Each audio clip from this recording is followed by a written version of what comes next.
Akhlak di dalam Islam menempati peran penting. Makanya semuanya wajib belajar. Satu ayat, satu isyaratan, apa yang kamu mampu. Nah begitu. Terus tugas Nabi yang ketujuh apa? Berapa tanda ahli tauhid? Kesan ngantuk, nggak ada kesan. Saya sampaikan, kita berdoa kepada Allah agar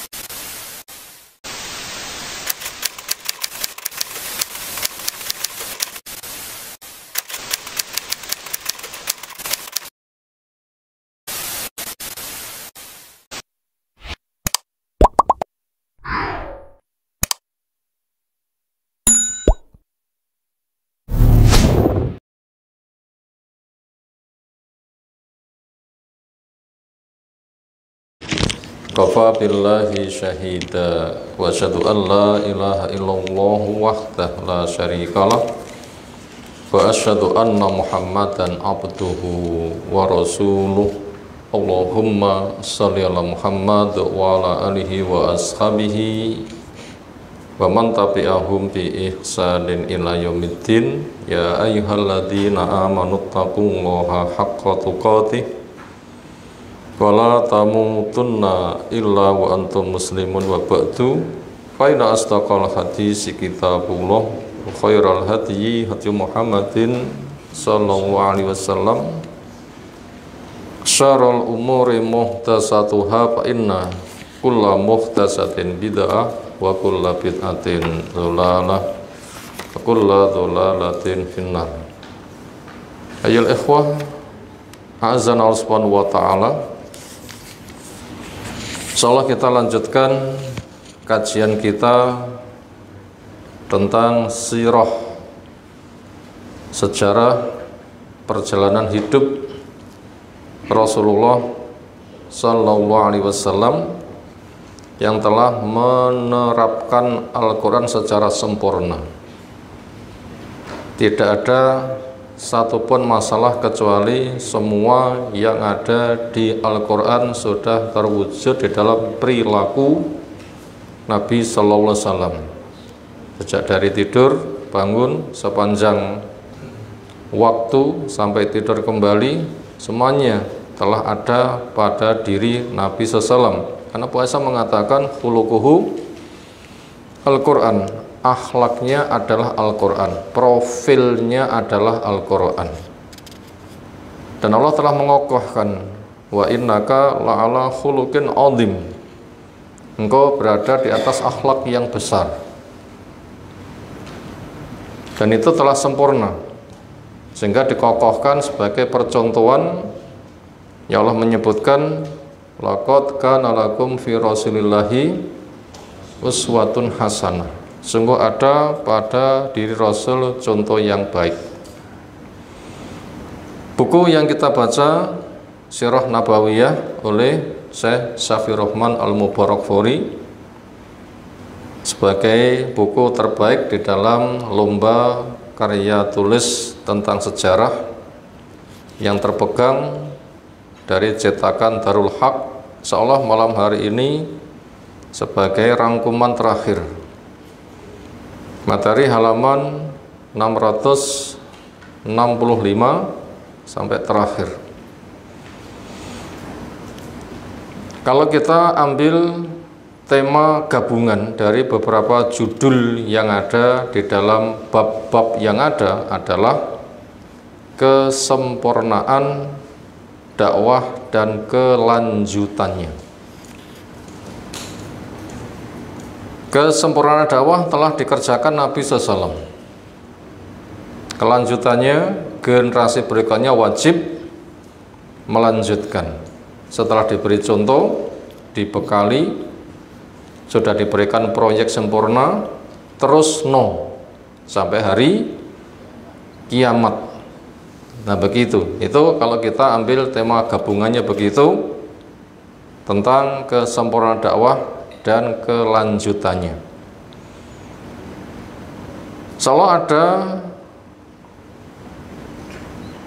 beberapa poin yang kita pelajari di kesempatan malam hari ini. Yang pertama tentang hikmah haji yang dikerjakan tahun 9 Hijriah yang dipimpin oleh Abu Bakar. Itu poin pertama. Pembahasan terakhir kita kemarin membahas tentang penaklukan kota Mekah. Kenapa ditaklukkan? Dikuasai. Karena tahun 6 Hijriah kaum muslimin umroh ternyata dihalangi. Akhirnya terjadi kesepakatan, satu, umroh ditunda tahun depan. Lalu gencatan senjata tidak perang selama 10 tahun. Kurang lebih itu yang pokok. Ternyata 2 tahun berjalan itu sudah dikhianati. 2 suku, yang satu gabung dengan Nabi, yang satu gabung dengan Quraisy. 2 suku itu bermasalah. Quraisy mestinya melerai, tapi malah bolo suku yang bergabung kepadanya. Akhirnya semakin runyam. Sampailah berita itu pada Nabi SAW, maka dikirimkan pasukan dari Madinah. Berapa jumlahnya? 10.000. Dengan gerakan yang misterius. Mereka tidak tahu sudah dikepung sehingga tidak bisa berkutik. Abbas berangkat menuju ke Madinah untuk hijrah, berpapasan dengan Nabi di tengah jalan. Akhirnya Abbas ketemu dengan Abu Sufyan, lalu ditunjukkan, sekarang kamu dikepung mau apa? Gak ada pilihan kecuali masuk Islam. Tentara sejumlah itu mampukah kamu mengalahkan? Akhirnya diberikan jaminan, dia di hadapan pada Nabi SAW. Hubungannya Abu Sufyan kalah Nabi nopo? Secara nasab nggih tasih klebu paman Abu Sufyan niku. Secara urusan perbesanan maka itu morotuwo. Karena anak perempuannya Romlah atau Ummu Habibah hijrah ke Habsi, suaminya murtad. Kemudian masa iddah habis, dinikahkan dengan Nabi SAW. Itu hubungannya. Setelah berdialog akhirnya dia menyatakan masuk Islam. Bagaimana proses penaklukannya? Abu Sufyan sendiri yang ikut menaklukkan, karena memberitahu siapa masuk rumahku aman, masuk masjid aman, meletakkan senjatanya aman, masuk rumah menguncinya aman, dan seterusnya. Hanya sekelompok kecil yang sempat menyerang kaum muslimin oleh Ikrimah bin Abu Jahal dan dihadapi oleh Khalid bin Walid dan selesai. Setelah itu mereka dikumpulkan dan diselesaikan. Mereka pantasnya andaikan dibunuh boleh, karena namanya tawanan perang, kalah perang dan khianat. Tetapi Nabi SAW menempuh cara lain. Apa? Mereka dibebaskan gratis, menyebabkan mereka berbondong-bondong masuk Islam. Tinggal suku Hawazin di daerah Hunain, mereka tetap tapi juga bisa ditaklukkan. Kemudian rampasan perang dibagi di Ji'ronah. 10 hari berikutnya ternyata orang Hawazin yang jadi tawanan perang akhirnya mereka masuk Islam juga. Akhirnya keluarga yang jadi tawanan perang, kelasnya dijadikan budak, dikembalikan, tapi harta yang kadung dirampas tetap dibagi untuk kaum muslimin. Itu tentang rangkuman yang kemarin. Akhirnya pembersihan sisa-sisa kesyirikan terus dan berkembang berikutnya sampai terjadi perang Tabuk untuk menyelesaikan atau menghadapi gebrakan, geretakan dari Romawi yang pada perang Mu'tah setahun sebelumnya mereka menyiapkan pasukan 200.000 lebih. Kaum muslimin hanya 3.000 dikepung tapi bisa lolos. Mereka geram, merasa gagal, pengen ngeluruk ke Madinah, mau diluluh lantakkan. Akhirnya kaum muslimin menyambutnya, dikerahkan pasukan sampai berkumpul 30.000 disambut di Tabuk. Ternyata pasukan Romawi gak ada yang berani nongol, ditunggu 20 hari mereka gak muncul, tinggal pulang.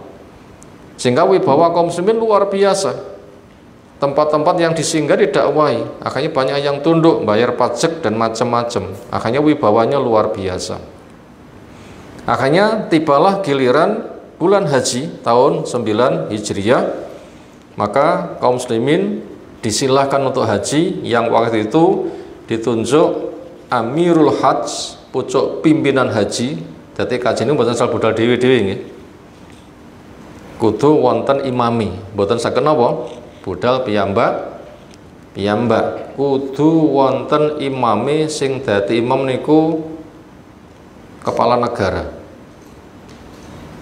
Sehingga sedunia niku satu imami. Pelaksanakan ibadah haji. Amirul Hajj. Penyelenggaranya ya Khatim Haramain. Pelayan dua tanah haram. Nanti pemerintah Saudi. Semuanya itu ada sebagai jamaah haji yang terkontrol dengan satu pimpinan seperti itu. Kemudian apa hikmah dari pelaksanaan haji yang dikerjakan dipimpin oleh Abu Bakar ini? Ada beberapa hikmah. Yang pertama, pembersihan tuntas sisa-sisa tradisi syirik. Pembersihan tuntas sisa-sisa tradisi syirik. Dintek resik, nggak boleh tersisa kesyirikan secuil pun, karena syirik merupakan lawan dari tauhid. Allah menekankan wa qatilu fi sabilillah hatta la takuna fitnah wa yakuna dinu kulluhu lillah. Berperanglah kamu di jalan sehingga tidak ada kesyirikan, yang ada hanya agama tauhid. Itu tugasnya. Makanya Abu Bakar, Ali juga dikirim untuk mengumumkan. Di antaranya yang dibersihkan apa saja? Satu, tradisi kesyirikan ketika tawaf dengan tidak berpakaian dihilangkan. Mboten nyandang basa Jawane napa? Utuwa nggih. Napa niku mboten ngerti kula. Napa kok ngaten? Peraturan dalam tiyang Quraisy, wong njaba lek mlebu rene kudu nggawe pakaian Quraisy. Ora duwe tuku, ratu satuku nyilih. Ora entuk golek silian gak berbaju. Laki-laki banyak yang siang hari, perempuan rata-rata malu, mereka malam hari. Itu semua dihabiskan, tidak boleh, berhenti total, bersih betul. Kemudian mereka yang telah melanggar sejak itu diberi kesempatan waktu 4 bulan. Kon mikir mlebu Islam po minggat po hancur, itu pilihannya. 4 bulan suruh mikir, mlebu Islam apa minggat apa hancur. Lera minggat nggak masuk Islam, kemanapun mereka ada akan dikejar terus sampai habis. Memang itu penyakit. Bersihkan penyakit yang paling bahaya. Penyakit dingun apa dintek nih? Masa penyakit dingu? Ya penyakit itu harus diberantas habis, tuntaskan. Nah begitu. Kemudian yang tidak melanggar perjanjian, mereka tetap diberi kesempatan aman sampai waktu yang telah disepakati habisnya berapa waktu. Itu rangkuman pertama tentang hikmah haji yang dipimpin oleh Abu Bakar tahun 9 Hijriah. Nomor 2, waspada di balik manusia masuk Islam secara berbondong-bondong, maka mereka juga berpotensi keluar dari Islam juga berbondong-bondong. Ini rangkuman yang kedua. Waspada di balik manusia masuk Islam secara berbondong-bondong, mereka juga berkemungkinan keluar dari Islam juga bondong-bondong. Itu yang kedua. Untuk merasakan rangkuman ini kita bisa merasakan tiyang niku lek golek duit penak, guwae penak mboten?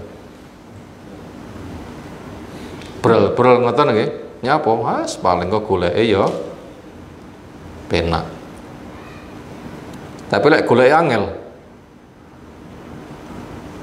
ya nyekel tenanan. Napa? Mikir. Lek nganti entek goleke klenger lagi nanti, gitu kan? Kenapa mereka itu masuk Islam secara berbondong-bondong? Padahal mereka sudah didakwai 23 tahun baru masuk Islam dengan berbondong-bondong. Kenapa? Ini ada sebabnya.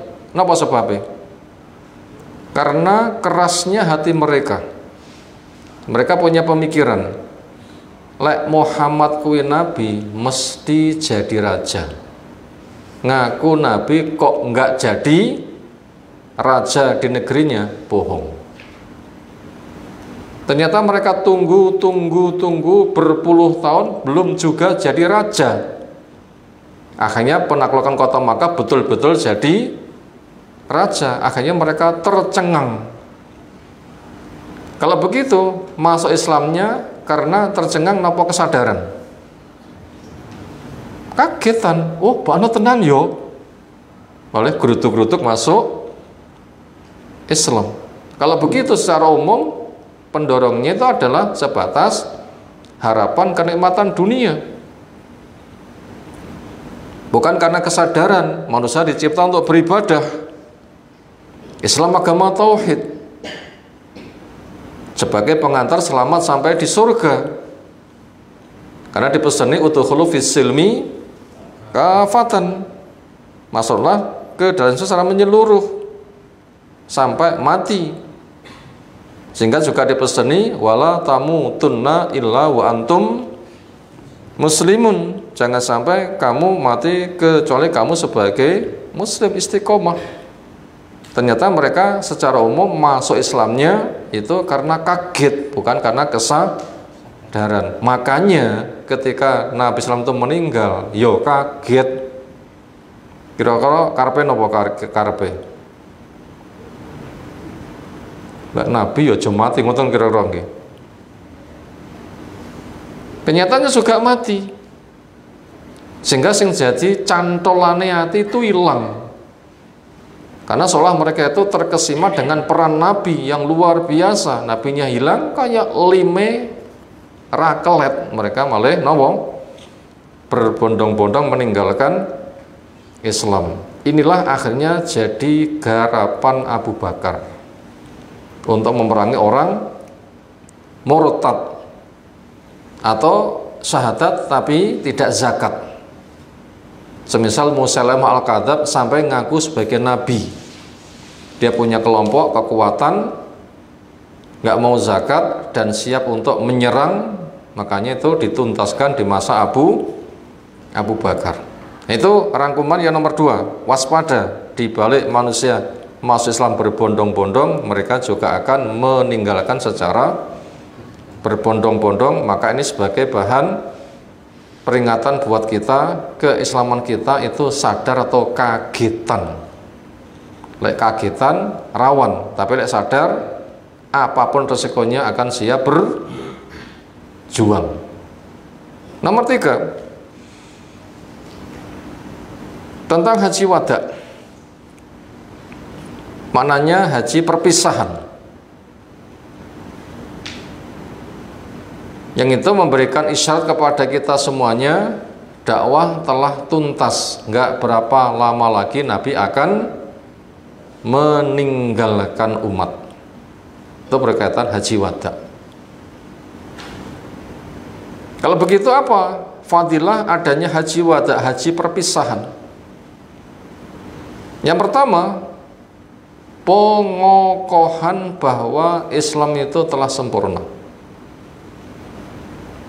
Itu hikmah pertama adanya haji wada. Pengokohan Islam itu telah sempurna. Pengukuhan, kukuh sama kokoh benten apa beda? Lek kokoh niku kuat tegar, tahan banteng, tapi lek kukuh berarti sudah sempurna, kemudian dicuatkan, diresmikan, nah begitu lagi. Akhirnya kukuh ya kokoh. Lek kokoh belum tentu kukuh, Allah a'lam. Tapi yang jelas ini pengukuhan mencakup juga pengokohan, yaitu pengikraran, pengumuman kalau Islam itu sudah sempurna. Karena siapapun paham, jaminan untuk Nabi kita gak bakal mati kecuali dakwahnya sudah sempurna, itu dijamin masalahnya. Kok pamitan? Oh, kalau gitu berarti sudah sempurna. Makanya ketika turun ayat idza jaa nasrullahi wal fath wa ra'aitan nasa yadkhuluna fi dinillahi afwaja fasabbih bihamdi rabbika wastaghfirhu innahu kana tawwaba. Ketika pertolongan Allah dan kemenangan telah tiba, kamu lihat manusia berbondong-bondong masuk ke dalam agama Allah. Nabi dipeseni, perbanyaklah tasbih, tahmid, istighfar. Allah zat yang maha penerima tobat. Telah datang pertolongan dan kemenangan. Kesan umum lek tiyang mireng berita niki syukur napa nangis. Kesan umum tiyang krungu ayat niki ketika pertolongan Allah telah tiba, kemenangan telah tiba, kamu lihat manusia masuk agama Allah berbondong-bondong, kesan umum syukur napa nangis? Kesan umum syukur. Neng wonten setidaknya 2 orang yang nangis. Sampai Abu Bakar dituduh gembeng. Loh, dituruni ayat idza jaa nasrul wafaku, ini kemenangan luar biasa, kok malah nangis? Perjuangan jaya kok malah nangis? Kok nemen gembengi wong iki? Sampai ada tuduhan senada itu. Ketika Umar mengumpulkan orang-orang, tokoh-tokoh senior, ketika mereka diminta jelaskan tafsirnya, ternyata punya kesan syukur. Ibnu Abbas dipanggil, le awakmu jelasnya tafsirnya gimana? Bahasanya adalah berita duka. Kok iso? Na'yun, layonan, napa layonan niku? Berita duka, pemberitahuan kematian. Kenapa? Abu Bakar bin Abbas paham sekali. Abu Abbas generasi tua, Abu Bakar generasi tua, Ibnu Abbas generasi anak-anak. Kedua orang ini tajamnya luar biasa akan kandungan yang ada di dalam ayat. Akhirnya Umar pun juga punya pemahaman seperti keduanya. Setidaknya itu yang disebutkan. Kenapa kok begitu? Karena mereka tuh paham Nabi tidak akan mati kecuali dakwanya sempurna. Sekarang sudah ada gejala sempurna. Kalau begitu akan meninggal. Nah, orang yang cinta kepada nabinya, nabinya mau berpisah, kelangan boten? Nangis mereka. Abu Bakar nangis dan orang yang semisal. Nah, begitu. Itu fadilah pertama, adanya haji wada sebagai pengukuhan bahasanya Islam telah sempurna. Ketika sedang wukuf di Arafah tanggal 9 puncak haji, Al-Hajju Arafah, puncak haji itu ada di Arafah tanggal 9, berluhuran asaran jamak qasar teng Arafah kangge napa? Wukuf niku inti sari haji. Upami semengkok bakso napa ne? Duduhe napa micine? Itu pentolnya, itu intisarinya. Al-Hajju Arafah. Di kala itulah turun ayat al-yauma akmaltu lakum dinakum wa atmamtu alaikum nikmati wa raditu lakumul islam madina. Hari ini itu ketika berada di Arafah, di tanah haram, puncak haji tanggal 9 Arafah, intisarinya turun ayat ini, itu yang terakhir turun hari ini telah saya bikin agamamu kamal sempurna, telah kucukupkan nikmatku kepadamu, saya ridho Islam sebagai agamamu. Itu sudah sempurna. Itu hikmah pertama adanya haji wada. Kemudian pesan Nabi yang lain sangat banyak sekali.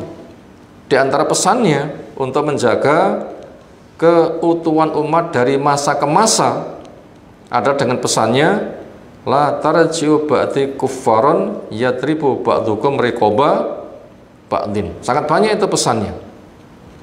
Sangat banyak pesannya. Ini kita ambil satu nukilan saja yang menjadi inti untuk kebersatuan umat dengan pesan la tarji'u, jangan kalian kembali ba'di sepeninggalku kuffaron jadi kafir. Pamitan nggih bahasa niki nggih. Sok mben aku mati bahasa gampang ngoten. Niki jenenge Mekasi. Mekasi nek basa mriki napa? Mboten sembarangan pesan, tapi pesan wonten gejala badhe ninggal, ngoten nggih. Niku jenenge napa? Mekasi. Niku istilah Jawa nih. Pesan terakhir. Seolah setelah itu nanti nggak ketemu. Itu pesannya, janganlah kalian kembali sepeninggalku jadi kafir. Bentuknya apa? Memenggal sebagian kalian pada leher sebagian yang lain. Ini untuk menjaga keutuhan umat. Ini pesan pamitan. Kalau kita membaca hadis yang lain di Arba'in Nawawi juga ada, Abu Dawud meriwayatkan sahih, beliau berpesan kesempatannya tahun yang lain tapi maknanya sepadan, yaitu pesannya man ya'is minkum ba'di fasayara ikhtilafan katsira. Siapa di antara kamu yang nanti ketika saya mati kamu masih hidup, nanti akan mengalami perselisihan banyak sekali. Yahudi pecah dadi pinten? 71. Nasara dadi pinten? 72. Sing ngaku Islam dadi pinten? 73. Napa masalahe? Padha-padha ngaku Islam kok pecah. Pengakuannya tidak diiringi dengan keilmuan. Pengakuannya tidak diiringi dengan keilmuan. Mek akon-akon tok mboten gadah ilmu, saged napa? Gayane macak dadi pejabat ning rantu ijazah. Gak mungkin ya seperti itu. Gak mungkin. Akhirnya mengikuti hawa nafsu, agama diotak-atik, akal, gaya A, gaya B, gaya C. Lah begitu, itu permasalahannya. Jauh dari ilmu. Bila sudah jauh dari ilmu, nggak ada bimbingan dengan ilmu, ya begitu. Yang ada hawa nafsu, agama direkayasa, akhirnya pecah. Lalu diberikan solusi supaya utuh. Apa? Fa'alaikum bisunnati wa sunnatil khulafa ar-rasyidin al-mahdiyyin min ba'di addu 'alaiha bin nawajid wa iyyakum wa muhdatsatul umur fa inna kulla muhdatsatin dhalalah aw kama qala Nabi sallallahu alaihi wasallam. Ini jalan untuk keselamatan. Apa? Peganglah sunnahku, pri kehidupanku, jalan kehidupanku. Ya sudah diperbuat bersama khalifahnya, para sahabat yang menonjol ada Abu Bakar, Umar, Utsman, Ali, beragama semisal mereka, gigit dengan gerahammu, pahamannya benar, akidahnya benar, amalnya benar, didakwahkan, nanti akan terjaga. Lalu diwaspadakan bahayanya apa? Wa iyyakum wa muhdatsatil umur. Ku tujukan kepada kalian waspadalah atas nama agama tapi hasil produk baru. Di Quran tidak ada, di Sunnah tidak ada, pri kehidupan para sahabat gak ada, karena setiap produk baru berada di dalam kesesatan. Itu kurang lebih dua hikmah adanya haji wada. Pertama, pengukuhan sempurnanya Islam. Yang kedua, wasiat perpisahan ketika umat ditinggal Nabi supaya mereka bisa eksis sehingga akan ketemu di surga, sehingga jangan sampai nabinya mati umatnya bubar, tidak boleh. Ini bagaimana berkelanjutan?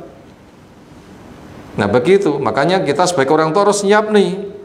Aku wis tuwek calonnya mati, generasi ngesorku siap apa enggak kira-kira?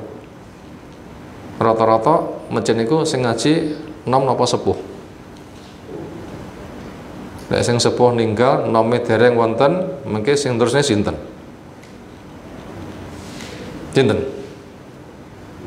Bendiramane kalih napa? Angin. Sekarang banyak masjid itu gede tetapi sing ngebeki angin, nggih mboten? Hanya itu tanggung jawab kita. Maka Nabi itu sudah menyiapkan generasinya. Maka dipesani para khalifahku, ternyata Abu Bakar oke, Umar oke, Utsman oke, Ali oke, sampai 3 generasi teguh. Yang dikatakan khairu ummati qarni sumaladina yalunahum sumaladina yalunahum, sebaik-baik kurunku itu para sahabat, lalu yang mengiringinya, 3 generasi itu Islam mengalami puncak kejayaan. Kita pun juga berpikir ke sana. Makanya masjid itu harus ada pendidikan. Dari anak-anak sudah dilatih ke masjid, nanti ketika waktunya sekolah dipilihkan sekolah yang baik, yang nanti akan menjadi generasi pelanjut. Itu tadi kerangkuman yang ketiga. Yang keempat, tentang wafatnya Nabi Sallallahu Alaihi Wasallam.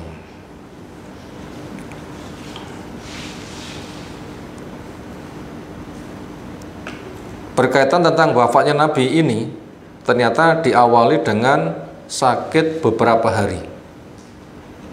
Persisnya silahkan dibaca di buku sejarahnya.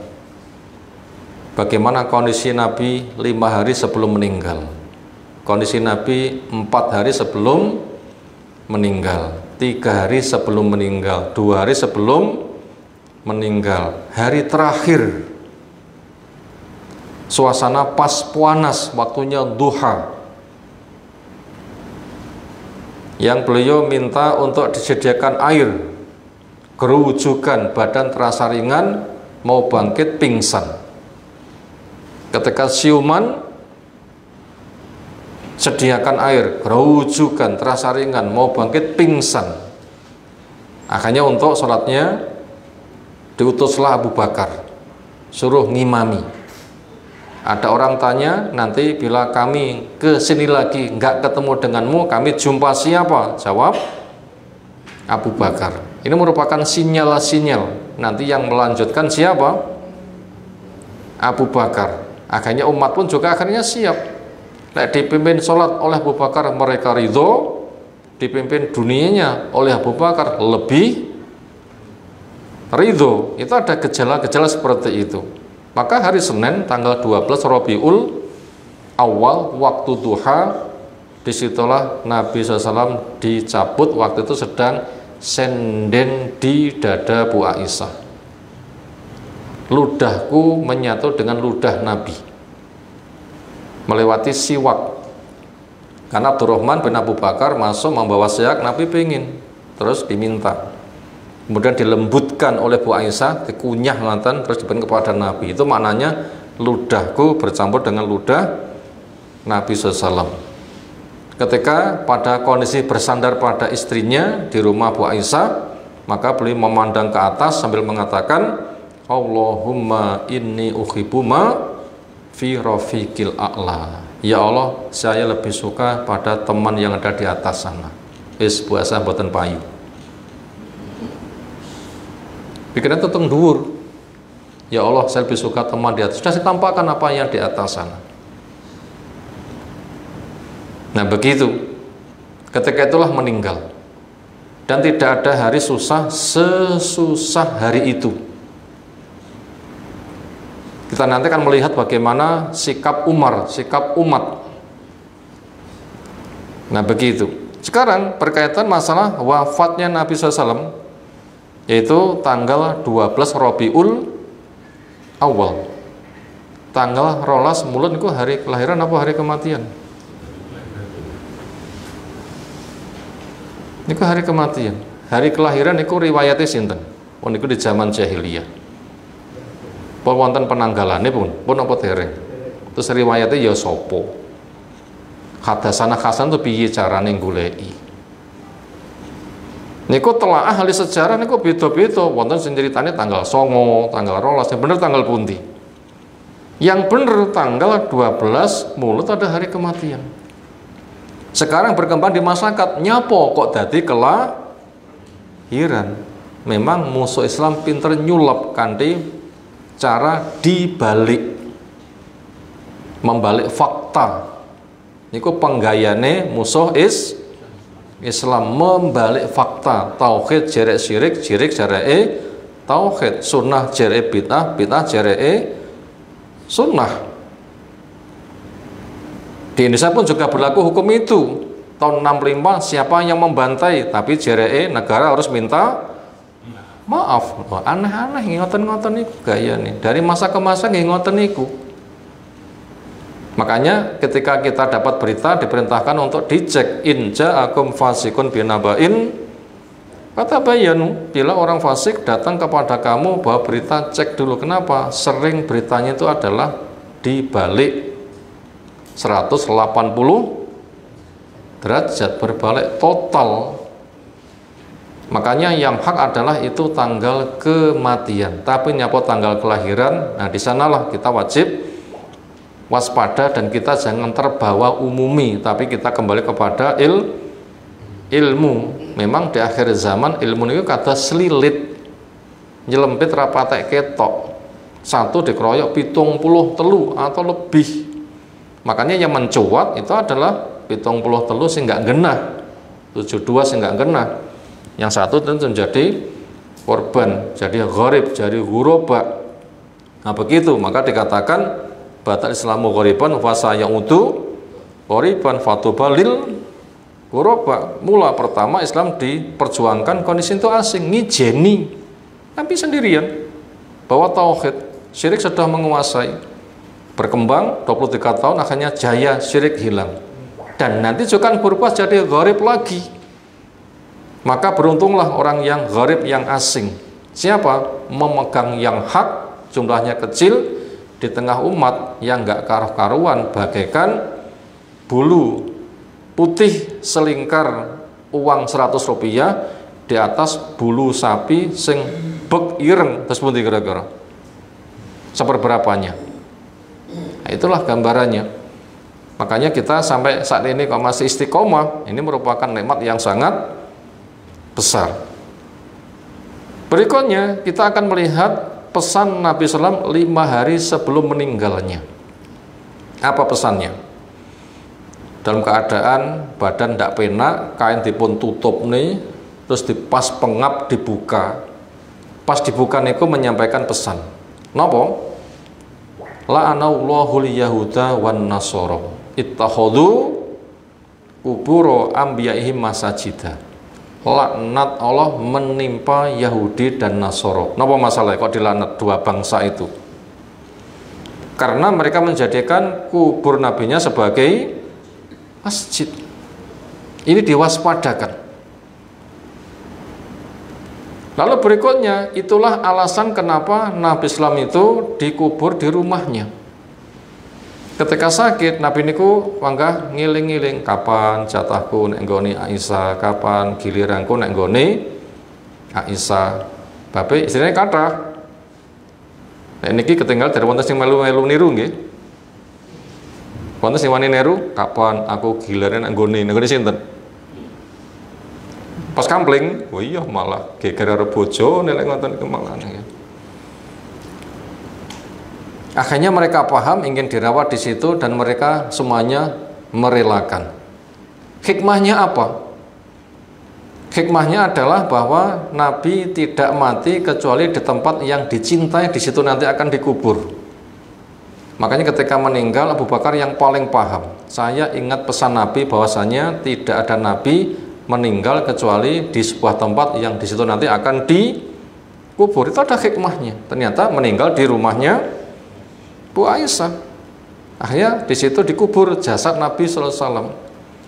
Akhirnya sekarang di dalam Masjid Nabawi Sing wonten jero Masjid Nabawi niku rumahe Bu Aisyah napa kuburane Nabi? Sing wonten Masjid Nabawi niku rumahe Bu Aisyah napa kuburane Nabi? Rumahnya Bu Aisyah. Orang mengatakan salah masjid kuburan Nabi di dalam masjid, salah total. Yang benar yang ada di dalam masjid adalah rumahnya Bu Aisyah, sementara Nabi dikubur di rumahnya Bu Aisyah. Yang termakan bangunan itu bukan kuburan Nabi tapi rumahnya Bu Aisyah. Akhirnya sekarang entah sejak kapan sudah ditembok lapis 3 dan dijaga. Tujuannya apa?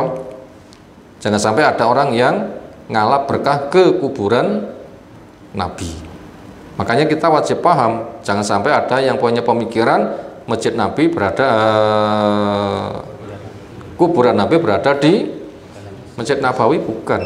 Tapi kuburan Nabi di rumah Bu Aisyah. Ketika terjadi pelebaran masjid itu malah kecaplok manten istilahipun. Itu hikmahnya supaya nggak dijadikan kuburan disembah dan dijadikan hari raya. Memang untuk mengantisipasi supaya umat Islam terhindar dari bahaya di atas. Berikutnya, bagaimana sikap umat? Mereka sangat susah. Kesusahan itu terwakili dengan sikap yang ada pada Umar, dan itu ada hikmahnya.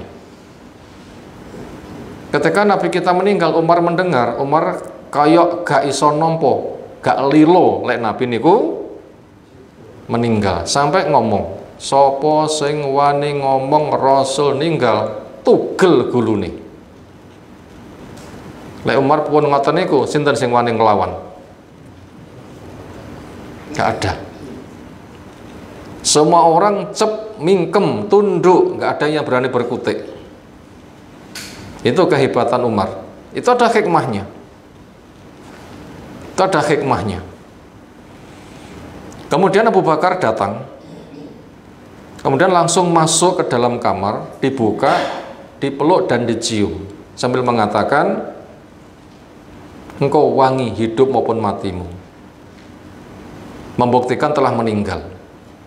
Setelah itu keluar, menjumpai umat yang duduk. Umar memegang pedang sambil ngancam, siapa yang berani ngomong Rasul meninggal, mau dipenggal. Nah begitu, Umar punya pendapat, Rasul itu hanya semisal kayak Nabi Musa, dipanggil 40 hari nanti akan pulang. Tapi wong susah nih malah rono-rono pikiran nih. Niku salah, tapi wonten manfaatnya. Nah begitu, kondisi kayak begitu, Abu Bakar dugi, dikatakan, Mar, lungguh. Mboten wani tiyang sing nyemantani Umar kejawi sinten? Abu Bakar, Mar, lungguh. Ya bangkah lungguh. Akhirnya pun Abu Bakar yang menguasai pembicaraan. Sopo sing nyembah Allah, Allah gak bakal ninggal. Tapi sopo sing nyembah Rasul, Rasul saiki ninggal. Umar wani ngelabrak Abu Bakar? Ora wani. Lalu dibacakan ayat sebagaimana ada pada surah Al-Imran yang ke-144. Wa ma Muhammadun illa rasul qad khalat min qablihir rusul afa immata aw qutila in qalabatum ala aqabikum wa may yanqalib ala aqibaihi falan yadurrullaha syai'a wa sayajzillahu syakirin. Wa ma Muhammadun, dan tidaklah ada Rasul Muhammad SAW illa kecuali Rasul, seorang Rasul, hanya utusan. Qad khalat min qabli rusul, telah berlalu sebelumnya banyak Rasul. Nggak ngijeni, sebelumnya banyak yang jadi Rasul. Afa immata, apakah ketika Rasul ini meninggal, au qutil atau terbunuh, dan sekarang ternyata telah meninggal, Apakah inqalabtum ala aqabikum, kalian akan kembali ke tumit kalian? Napa maknane? Kembali ke tumit. Kembali kafir. Wa may yanqalib ala aqibai, siapa yang kembali ke tumitnya, kembali kafir. Fala yadurrullaha syai'a, maka dia tidak akan bisa memudaratkan kepada Allah, tapi memudaratkan kepada siapa? Diri sendiri. Wa saya jazilas syakirin, Allah memberikan balasan pada orang yang syukur. Bentuk syukurnya dibimbing Nabi melanjutkan perjuangan, namanya syukur, bukan murtad. Begitu diwacani ayat niki, Umar mak plongo. Loh, aku prawiwis apal to, kok gak kelingan blas. Dan ikulah tiang lek susah niku ilmunya saged ilang. Delikne langsung ya Allah. Sadar, akhirnya pun duduk lunglai dan mengakui dan seterusnya. Itulah akhirnya kondisinya. Kemudian apa hikmah? Umar mengatakan, sapa sing wani ngomong Rasul ninggal mau dibunuh, napa hikmah? Ini ada hikmahnya. Walaupun ucapan itu salah, tapi ada hikmahnya. Napa hikmah? Tiang sing nunggu-nunggu meninggalnya Nabi, ketika berita itu jelas sampai kepada mereka, mereka itu membahayakan. Maka dengan Umar mengangkat begitu, mereka akhirnya terkontrol. Wah, jebule konangan. Lek nganti Nabi meninggal, wong podo berbondong-bondong mengadakan tingkah sing merusak, Umar sudah siaga, sehingga nggak berani berkutik mereka. Itu diantara hikmahnya.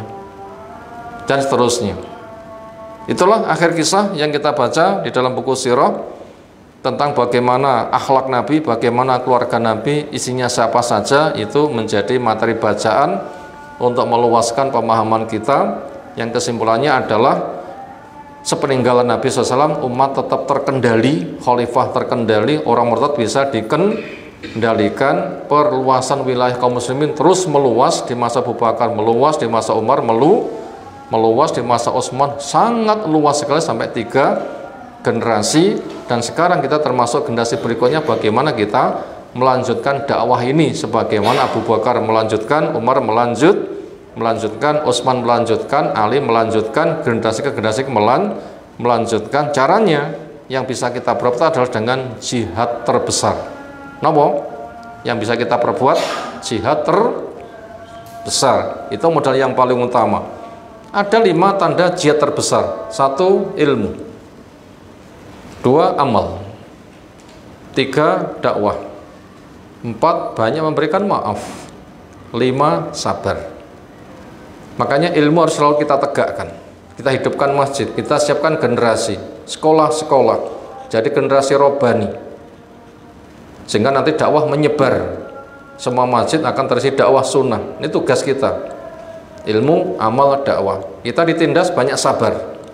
Memberikan maaf. Bila itu kita miliki, nanti akan ditolong oleh Allah Subhanahu wa taala. Demikian akhir kisah yang telah kita pelajari. Insyaallah kesempatan depan kita punya materi yang lain. Semoga apa yang telah kita sampaikan Allah berikan ilmu bermanfaat untuk kita semuanya. Ada tanggapan? Disilakan. Pertanyaan.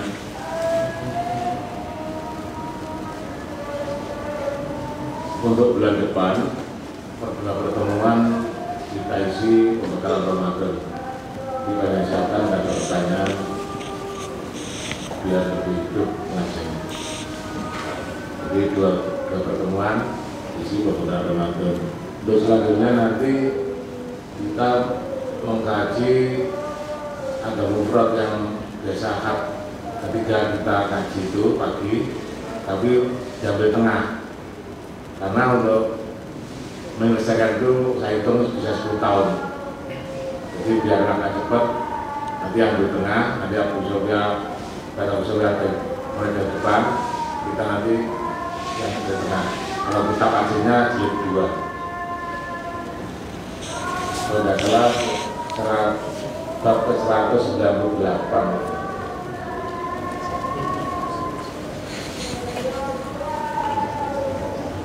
Monggo silakan ada pertanyaan.